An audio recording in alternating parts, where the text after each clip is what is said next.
உங்களுக்கு suffering and pain வரும்போது தான் யார் ஒருத்தர் இருக்காருன்னு ஞாபகம் வரும். சாமி ஒருத்தர் இருக்காருன்னு ஞாபகம் வரும்.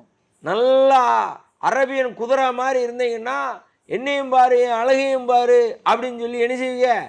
வளம் வருவீர்கள். பலம் குன்றும் பொழுது அங்கங்கே வழி வரும்போது தான் ஐயா சாமி என்ன படைச்சவர எனக்கு இதுலேருந்து அப்படின்னா வென்னவர் உங்கள் ஆன்மா வழிக்குள்ளே போகும்போது தான் உங்கள் ஆன்மா எதை நோக்கி பார்க்கும்? தேவனை நோக்கி, சாமியை நோக்கி பார்க்கும், ஆவியை நோக்கி பார்க்கும். ஆவியில தான் தேவன் என்ன செய்வார்? கனெக்டு. அவரே உங்களுக்கு வழி வரலைன்னா எதை பார்க்க மாட்டீங்க?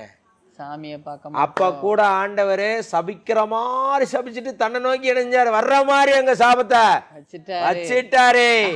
ஹல்லேலூயா, ஹல்லேலூயா. Don't think suffering and pain is against our blessing. It is for our spiritual blessing. It will connect to our spirit, our Holy Spirit. அந்த சஃபரிங் அண்ட் பெயின் வந்த உடனே இயேசுவும் பரிசுத்த ஆவியானவரும் ஏற்கப்பட்டுச்சவனை தூக்கிட்டு வந்து உடனே அதை சரி பண்ணுறதுக்கு என்ன வந்துடுவாங்க? இப்போ நீங்களும் உங்கள் சாமி என்ன ஆகிட்டீங்க? இணைஞ்சிட்டீங்க. நீங்களும் உங்கள் ரட்சகரும் இணைஞ்சிட்டீங்க. நீங்களும் உங்கள் மீட்பர் இணைஞ்சிட்டீங்க.